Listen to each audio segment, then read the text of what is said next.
اللہ اللہ اللہ اللہ نحمده ونصلي على رسوله الكريم اما بعد فاعوذ بالله من الشيطان الرجيم بسم الله الرحمن الرحيم انما صنعوا كيد ساحر ولا يفلح الساحر حيث اتى صدق الله العظيم. ہمارے ملک کے ایک نامور خطیب ہیں جن کو آپ بخوبی جانتے ہیں. میرے ساتھ بھی بہت اچھا گہرا تعلق ہے.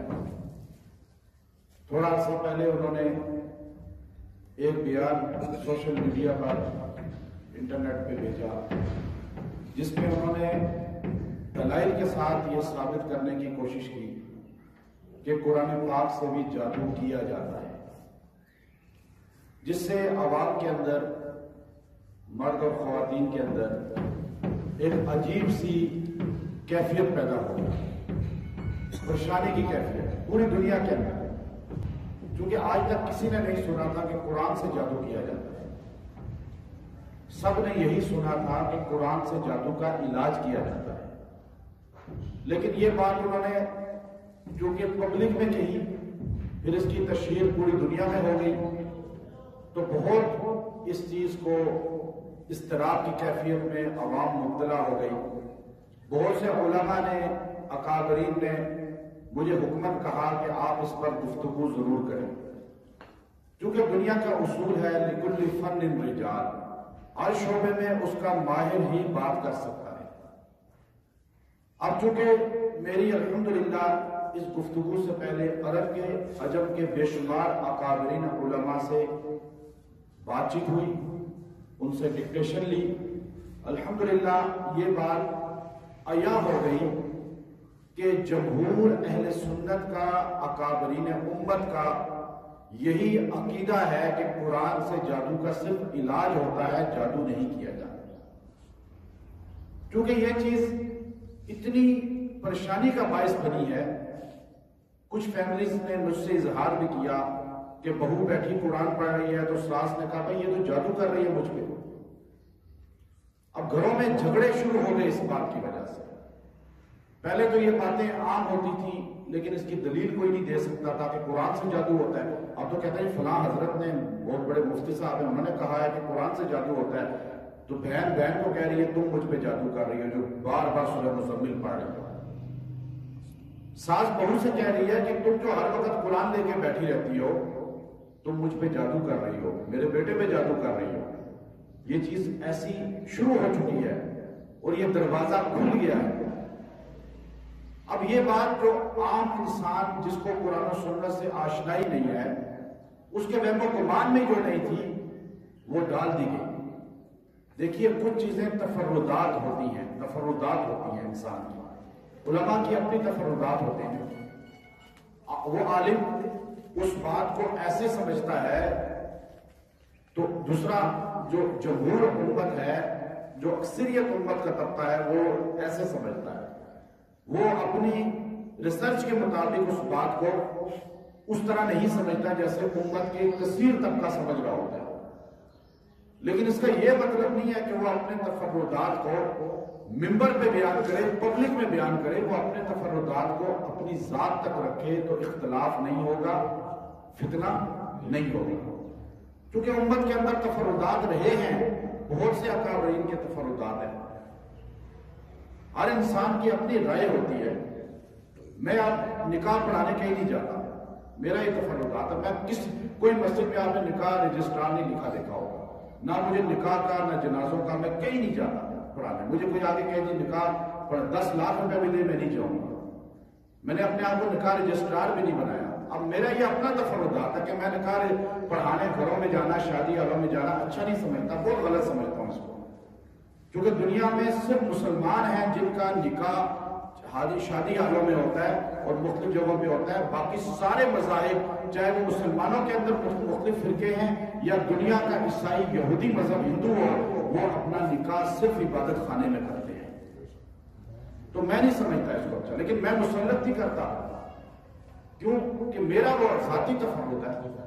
میں اب دوسروں کو، اب یاد رکھیے انہوں نے جو حوالہ پیش کیا وہ مولانا ظفر احمد عثمانی رحمہ اللہ کا پیش کیا ان کی کتاب سے کہ مولانا ظفر احمد عثمانی رحمہ اللہ نے لکھا کہ قرآن سے جادو کیا جاتا ہے. اب دیکھیے اس میں دو باتوں کی کمی ہے. پہلی بات یہ ہے کہ مولانا ظفر احمد عثمانی رحمہ اللہ ہمارے اکابر ہیں, بڑے ہیں, بہت بڑے ہیں, ہم تو ان کے جھوٹوں کے لائق بھی نہیں اٹھانے کے, لیکن حضرت نے جو حوالہ دیا ہے مولانا ظفر عثمانی رحمہ اللہ نے وہ در المختار کا دیا ہے, اور در المختار علامہ شامی ہیں, اور مولانا سرفراز خان صفدر رحمہ اللہ جو امام اہل سنت ہیں, جو ثانی ابی حنیفہ ہیں, وہ اپنی کتاب رائے سنت میں لکھتے ہیں کہ علامہ شامی یا در المختار حجت نہیں ہے, اس لیے کہ وہ مجتہد نہیں تھے. ان کی ہر بات حجت نہیں ہے کیونکہ وہ مجتہد نہیں تھے. کئی چیزوں میں سہو ہو سکتا ہے, بڑے بڑے اکابرین کو ہوا, اس میں یہ تو نہیں کہہ سکتے کہ اگر انہوں نے لکھ دیا یا فلاں نے لکھ دیا یا فلاں نے کہہ دیا ان کو صاف نہیں ہو سکتا, غلطی ان سے نہیں ہو سکتی. اب آپ دیکھیے جب تک جو جس فیلڈ کا ماہر نہ ہو اس کی بات کو تسلیم نہیں کیا جاتا. فقیہ کی بات کو حدیث میں تسلیم حجت نہیں مانا جاتا, محدث کی بات کو فقہ میں حجت نہیں مانا جاتا, کیونکہ یہ اصول ہے دنیا کا. پھر حضرت نے جو لکھا, ایک اس کا معنی یہ ہے جو میں نے آپ کو بتا دیا, ایک اس کا معنی یہ ہے کہ انہوں نے لکھا در المختار کے حوالے سے کہ قرآن سے مسمورزم, ہپناٹائز کیا جاتا ہے قرآنی آیات کے ذریعے. انہوں نے یہ نہیں کہا کہ قرآن سے جادو کیا جاتا ہے, ہپناٹائز کیا جاتا ہے, مسمورزم کیا جاتا ہے, بلکہ انہوں نے یہ کہا کہ جادوگر اس چیز کو استعمال کرتے ہیں قرآن کو. اب وہ کیسے استعمال کرتے ہیں اس کا طریقہ ایک یہ ہو سکتا ہے جو کہ واضح نہیں لکھا انہوں نے ایک اشارہ کیا. اب واضح کیا ہے کہ جادوگر بھی قرآن کو ڈھال بنا سکتا ہے. کیسے بنا سکتا ہے کہ ہے وہ جادوگر, آپ جب اس کے سامنے جاتے ہیں تو وہ قرآنی آیات پڑھنی شروع کر دیتے ہیں آپ کو مرغوب کرنے کے لیے, راغب کرنے کے لیے کہ دیکھو جی قرآن پڑھ رہی ہے. تو آپ اس کو قرآن سنتے ہیں, جب اس کی آیات سنتے ہیں تو آپ کہتے ہیں ہاں یہ تو دیکھو جی قرآن پڑھ رہا تھا. آپ کو کیا پتا, عام آدمی کو کیا پتا کہ اس کے اندر کتنی قابلیت ہے, کتنا علم ہے, وہ تو خالی قرآن کی آیت کو سنے گا. تو اب یہ اکثر ہمارے ہاں جو جادوگر طبقہ ہے, جاہل طبقہ ہے, یا جن کو جعلی کہا جائے گا, آپ جعلی کہیں گے عامل, وہ جب آپ جائیں گے تو ان کو قرآن پڑھنا نہیں آئے گا, ان کو حدیث میں عبور نہیں ہوگا, لیکن وہ ویسے سورہ فاتحہ شروع کر دیں گے, کوئی سورہ کوثر شروع کر دیں گے جو وہ آسان سی ہے, تو آپ دیکھیں دیکھو قرآن پڑھ رہا ہے. یہ ہے مولانا ظفر عثمانی رحمہ اللہ کا کہنے کا مقصد. ایک یہ ہے. دوسرا کیا ہے کہ قرآنی آیات کی لوگ ابجد کے حروف نکالتے ہیں, ابجد کے حروف 2 4 6 آپ نے دیکھے نا. اچھا میں اس کو بہتر نہیں سمجھتا, حرام نہیں کہتا, لیکن میرے آپ نے کبھی بھی آپ لوگ علاج کے لیے آتے ہیں, کتنے لوگ آتے ہیں, آپ اب یہ اتنی بڑی تعداد میں آج تک آپ نے نہیں دیکھا ہوگا کہ میں نے ابجد کے حروف کا کوئی تویز آپ کو دیا 2 4 6 کبھی نہیں دیا, پینے کا بھی نہیں دیا, گلے کا بھی نہیں دیا, صرف قرآنی آیات, صرف قرآنی آیات. اچھا میں اس کو بہتر نہیں سمجھتا, حرام نہیں کہتا, بہتر نہیں سمجھتا, کیونکہ کچھ چیزیں میں اپنی چیز مسلط آپ پہ تو نہیں کر سکتا, یہی تفرد ہے, اسی کو تفردات کہتے ہیں. اچھا عرب کے علماء اس کو حرام کہتے ہیں, جادو کہتے ہیں.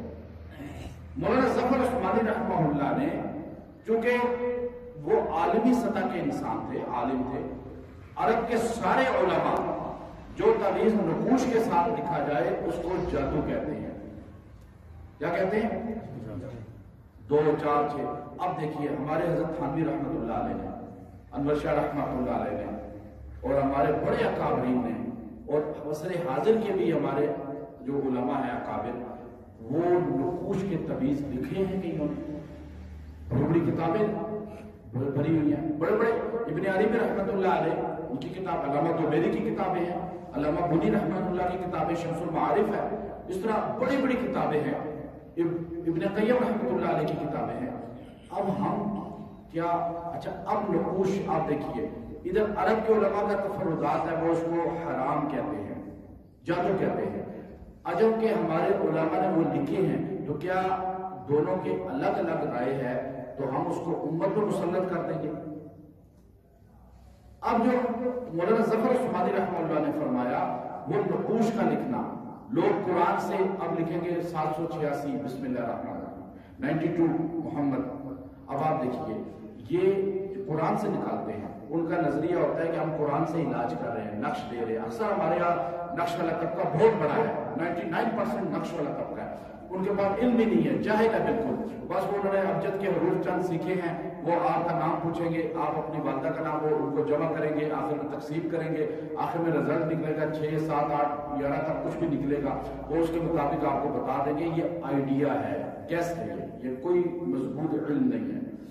اب یہ لوگ کیا کیا سمجھتے ہیں کہ ہم قرآن سے علاج کر رہے ہیں، اور آگے جو علاج کرا رہا ہے وہ بھی کیا سمجھتا ہے میں کس سے علاج کرا رہا ہوں؟ یہ ابجد سے، یہ نقوش سے. یہ علاج بھی جادو کے زمرے میں آتا ہے. اس کو مولانا ظفر عثمانی نے یہ نہیں کہا، در مختار نے یہ نہیں کہا، شامی نے یہ نہیں کہا کہ بھائی یہ جادو ہے قرآن سے کیا جاتا ہے. نہیں نہیں، دیکھیں یہ جو جملہ حضرت نے بولا، بہت بڑے عالم ہیں، وہ مفتی ہیں، لیکن انہوں نے یہ جملہ بول دیا کہ قرآن سے جادو ہوتا ہے. قبولت کلمۃ تخرج من افواہہم ان یقولون الا کذبا. اتنی بڑی بات کہہ دی کہ قرآن سے جادو ہوتا ہے. ہر بندہ قرآن پڑھنا چھوڑ دے گا، دیکھو جی قرآن سے جادو ہو رہا ہے. کیونکہ عوام کو کیا پتا بیچاروں کو. یاد رکھیں ایک بہت بڑا جادوگر تھا. میں افریقہ کے بہت سے ملکوں میں پھرا، بہت سے اور دنیا کے ملکوں میں اللہ کے فضل سے میں نے جادوگروں کو دیکھا ہے. کافر جادوگروں کے، عروج والے جادوگروں کو. چھوٹے موٹے پاکستان انڈیا کے جادوگر کچھ نہیں ہیں، ان کے جادو کو دیکھا ہے. اور ایک بھی جادوگر ایسا نہیں ہے جو پاک صاف یا قرآنی علم کے ذریعے جادو کرنے والا. میں نے ایسے ایسے جادوگر دیکھے ہیں، میں آپ کو بتا بھی نہیں سکتا. یہ ہمارے پاکستان کے اندر لوگوں کو پتہ ہی نہیں ہے زیادہ تر. میرا تو شوق ہے، میں تو گھومتا ہوں دنیا میں، اللہ کا فضل ہے ہر جگہ. اور یاد رکھیے ایک بہت بڑے جادوگر کے پاس ایک بندہ گیا، اس نے جا کر کہا کہ میں تم سے علم سیکھنا چاہتا ہوں جادو کا، کہ بندے تابع ہو جائیں، تسخیر ہو جائے، یہ ہو جائے، وہ ہو جائے. اس نے کہا ٹھیک ہے، تو نے نماز 40 دن نہیں پڑھنی، تو نے قرآن نہیں پڑھنا، تو نے کلمہ کوئی نہیں پڑھنا، تو نے سونے کی دعا نہیں پڑھنی، تو نے اللہ کا نام بھی نہیں لینا. اب بتا رہا ہوں میں آپ کو، دیکھیں لکل فن رجال، ہر فیلڈ کا ماہر بتائے گا آپ کو.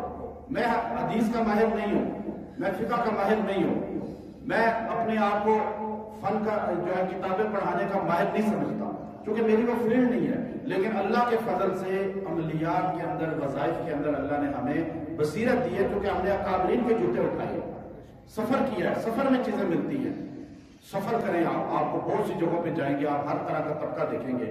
پھر علماء اکابرین کے جوتے اٹھائیں گے تو آپ کو علم تب آئے گا. کتابوں سے علم تھوڑا ملتا ہے، بزرگوں کی صحبت سے زیادہ ملتا ہے. اور اس نے کہا 40 دن تو نے کوئی خیر کا کام نہیں کرنا. وہ اسی طرح کرتا رہا. اس نے کلمہ چھوڑ دیا، نماز چھوڑ دی، قرآن چھوڑ دیا، اللہ کا نام چھوڑ دیا، ناپاک رہنے لگا، غسل چھوڑ دیا. ناپاکی اتنی بڑھ گئی، آخر اس کے 39 دن پورے ہوئے، خوش تھا کہ مجھے وہ چیز مل جائے گی. جب وہ جا رہا تھا تو اس نے رستے میں ایک پتھر دیکھا. وہ پتھر رستے میں پڑا ہوا تھا. اس نے کہا یہ تو میں ٹکرایا ہوں، کوئی اور بھی ٹکرا جائے گا. اس نے اٹھایا، سائڈ پہ کر دیا، اپنے گرو کے پاس گیا. گرو نے اس کو اٹھایا، آنکھیں بند کی، اور اس نے آنکھیں بند کرنے کے بعد کافی دیر کے بعد کہا نہیں نہیں نہیں، تو نے میری بات پہ عمل نہیں کیا. اس نے کہا میں آپ کو حلفاً کہتا ہوں، میں نے قرآن نہیں پڑھا 40 دن، میں نے نماز نہیں پڑھی، میں نے کوئی ذکر نہیں کیا، کوئی خیر کا کلمہ نہیں کیا، اللہ کا نام نہیں لیا، غسل جنابت نہیں کیا، میں نجس ہوں، ناپاک ہوں، اسی حالت میں آپ کے پاس آیا ہوں، لیکن کوئی جملہ خیر کا منہ سے نہیں نکالا. تو اس نے کہا نہیں، کوئی آتے ہوئے تیرے رستے میں کوئی ایسی بات ہوئی ہو؟ اس نے کہا میں نے ایک پتھر رستے سے اٹھا لیا جو تکلیف دینے والا تھا. اس نے کہا یہی خیر کا کام نے تیرا چلہ ختم کر دیا. اب دیکھیے اچھا کام جادو کا توڑ کر دیتا ہے، اور یہاں کہا جا رہا ہے قرآن سے جادو ہوتا ہے. یہ کیسے ہو سکتا ہے؟ دیکھیے گھروں میں جھگڑے، عورت کہہ رہی ہے، بہو کہہ رہی ہے، کو کہہ رہی ہے ساس تو قرآن پڑھ رہی ہے تو مجھ پہ جادو کر رہی ہے، بھوکے مار رہی ہے مجھ پہ جادو. اب دیکھیے یہ جھگڑے کیسے شروع ہو رہے ہیں؟ اس لیے یاد رکھو وَاتَّبَعُوا مَا تَتْلُو الشَّيَاطِينُ عَلَى مُلْكِ سُلَيْمَانَ وَمَا كَفَرَ سُلَيْمَانَ وَلَكِنَّ الشَّيَاطِينَ كَفَرُوا يُعَلِّمُونَ النَّاسَ السِّحْرَ۔ اب دیکھیے قرآنی یہ آیات کا متن آپ دیکھیے، اس کا کیا ترجمہ ہوگا، اس کا کیا آپ مفہوم لیں گے؟ تو اس لیے یاد رکھیں قرآن سے جادو کا علاج ہوتا ہے۔ بخاری شریف کی حدیث ہے، مسلم شریف کی حدیث ہے کہ نبی صلی اللہ علیہ وسلم نے پہلے پورا اس میں درس دیا ہے کہ آپ سونے سے پہلے سورہ معوذتین پڑھتے تھے، یوں کر کے اپنی باڈی پہ پورے مل لیتے تھے۔ پھر آپ صلی اللہ علیہ وسلم کے اہل بیت میں کسی کو بھی کوئی تکلیف ہوتی تو آپ سورہ معوذتین یوں پڑھتے، ان پہ ہی پھونکتے تھے۔ سورہ معوذتین کس لیے نازل ہوئی؟ کہ آپ پہ لبید بن عاصم نے جادو کیا۔ مدینہ کے اندر وہ کنواں میں نے دیکھا ہے، وہاں وہ پھینکا گیا تھا جادو، اور آپ علیہ السلام کا علاج کس کے ذریعے ہوا؟ قرآن کے ذریعے۔ سب بولے کس کے ذریعے؟ تو قرآن علاج کرتا ہے یا جادو کرتا ہے؟ مسکورزم، ہیپناٹائز قرآن سے کوئی تعلق نہیں ہے، یاد رکھیں یہ بات۔ یہ حضرت سے بھی سوال ہوا ہے، انہوں نے جو بیان کیا ہے یہ غلطی ہر انسان سے ہوتی ہے، کوئی انسان کامل نہیں ہے، بڑے بڑے اکابرین سے غلطیاں ہوئی ہیں ان باتوں میں۔ تو یاد رکھیں یہ عقیدہ جمہور کا ہے، اہل سنت کا ہے۔ ہمیں جمہور اور اہل سنت کے عقائد سے، اکابرین کی رائے سے اختلاف نہیں کرنا چاہیے، روگردانی نہیں کرنی چاہیے۔ ایک طرف ساری امت کا بہترین طبقہ اور ایک طرف ایک بندے کی رائے ہو جائے، وہ بندہ اپنی رائے کو سوشل میڈیا پہ بیان کی شکل میں بیان کر دے تو اس سے اختلاف امت کے اندر پیدا ہوتا ہے، امت کے اندر گمراہی پیدا ہوتی ہے۔ اللہ رب العزت ہمیں قرآن سمجھنے کی توفیق عطا فرمائے اور قرآن و سنت کے مطابق زندگی گزارنے کی توفیق عطا فرمائے۔ وآخر دعوانا ان الحمدللہ۔